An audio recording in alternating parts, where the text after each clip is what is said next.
On July 15, 1945, in the heart of Georgetown, Guyana, a boy was born who would one day rise from the parade grounds of the army to the highest office in the land.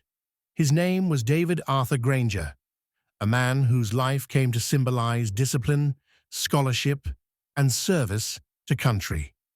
David Granger grew up in a Guyana still under British rule, where opportunities were limited, but dreams were boundless.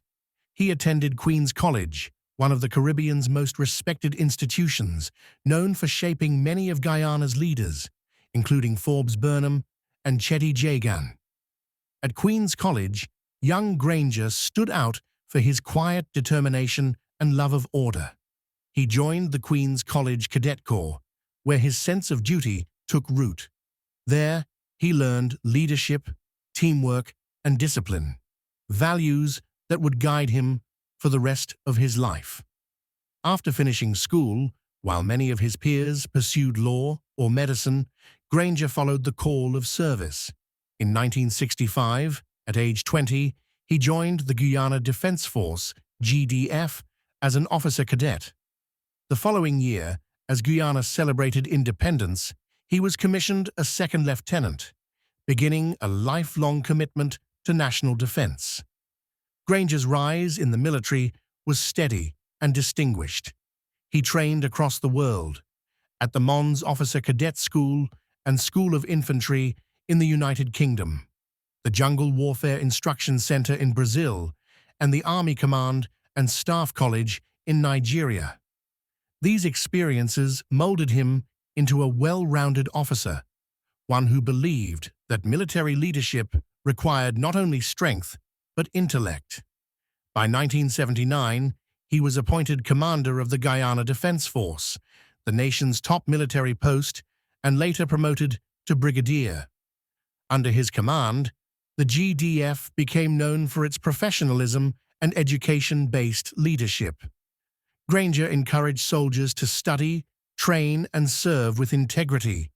His disciplined but calm leadership earned him wide respect, not only within the force, but across Guyana's public institutions. For his service, he received several national honors, including the Military Efficiency Medal, 1976, the Military Service Medal, 1981, and the Military Service Star, 1985. By the early 1990s, after nearly 3 decades in uniform, Granger retired with dignity, closing one chapter and preparing to open another. The scholar and historian. Retirement didn't slow him down. Instead of resting, Granger turned to intellectual pursuits, becoming an author, historian, and journalist. In 1992, he founded the Guyana Review, a respected magazine that published essays on politics, history, and culture. Through it, Granger encouraged critical thinking and civic awareness. His writings were not fiery or partisan, they were analytical and deeply patriotic. He authored numerous books and studies, including National Defense, A Brief History of the Guyana Defense Force, Public Security, Criminal Violence and Policing in Guyana, and Public Policy, The Crisis of Governance in Guyana. As a historian, he delved into Guyana's past, documenting the struggles of slavery, emancipation, and independence. His historical monographs, such as The Era of Enslavement, 1638 to 1838, and The Village Movement, 1839 to 1889, revealed his passion for preserving the nation's heritage. Granger's scholarly excellence was recognized internationally. He was awarded a Hubert H. Humphrey Fulbright Fellowship at the University of Maryland and attended programs at UCLA, National Defense University, Washington, D.C., and the Joint Special Operations University in Florida. To him, learning was lifelong, not just for personal growth, but as a duty to the nation. Stepping into politics. By 2010, after years of observing national affairs from the sidelines, Granger stepped directly into politics. His calm, disciplined demeanor and reputation for integrity made him a natural leader for the People's National Congress Reform, PNC-R. He became the party's presidential candidate for the 2011 general elections, representing the A Partnership for National Unity, APNU coalition. Though he lost to Donald Ramotar of the People's Progressive Party, PPP, the election made him a national figure and established him as a voice for unity and reform. In 2012, he was unanimously elected leader of the opposition, where he strengthened his coalition and focused on issues of governance, education, and security. Persistence would soon reward him. In May 2015, the APNU-AFC coalition won the general elections, ending 23 years of PPP rule. On the 16th of May 2015, David Granger was sworn in as president of Guyana. The soldier had become the nation's civilian commander-in-chief. The presidency. President Granger's administration centered on values he had always championed: discipline, education, and environmental stewardship. He launched programs to improve public education and literacy, emphasizing that a knowledgeable population was essential for national development. Under his leadership, Guyana's Green State Development Strategy gained prominence, highlighting environmental conservation and sustainable growth. He envisioned Guyana as a global model for balancing economic progress with ecological responsibility. He also worked to restore public trust in government institutions and to modernize the country's security framework. His policies reflected the same principles that had guided him in the military: structure, transparency, and responsibility. However, political life proved far more turbulent than military command. In December 2018, his administration was shaken by a vote of no confidence in Parliament, triggering a political crisis. The move led to snap elections in March 2020, which became one of the most contested in Guyanese history.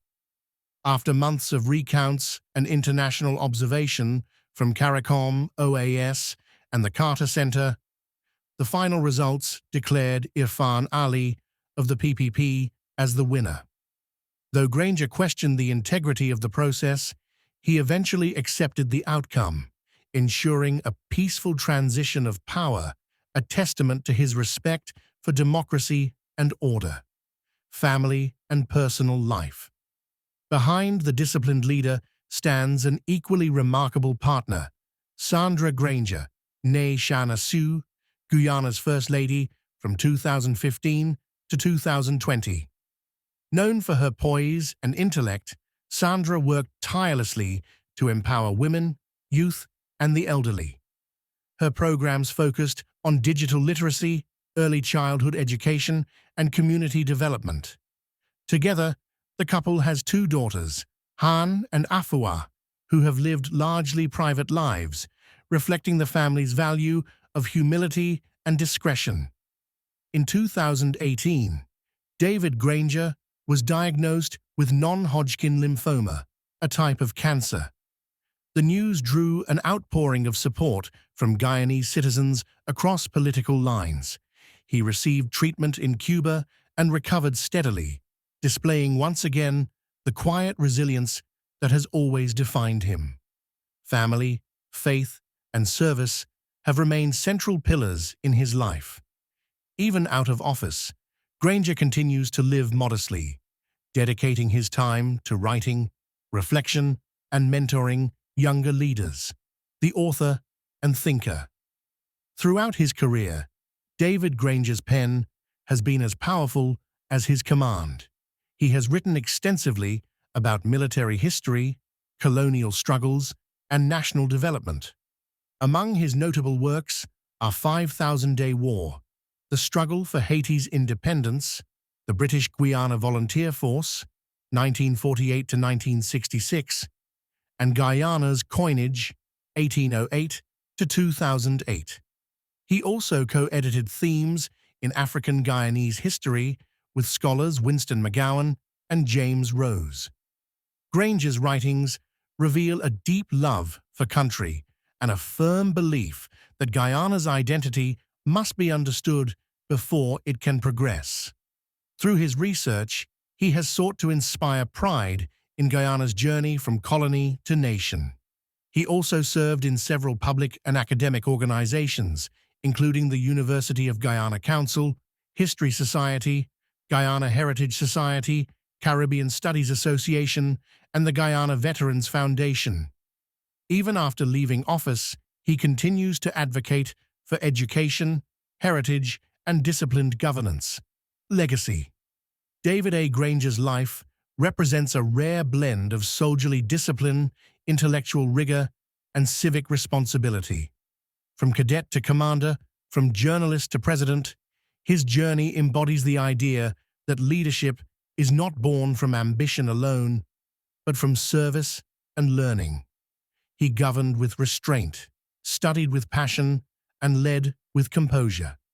His belief in discipline, education, and respect for others remains a guiding philosophy for many young Guyanese who see him as a model of calm and integrity in turbulent times. Even in retirement, Granger's legacy continues in the soldiers he trained, the students he inspired, and the citizens he led. His life story reminds Guyana that true leadership is not about power, but about purpose. Please subscribe for more.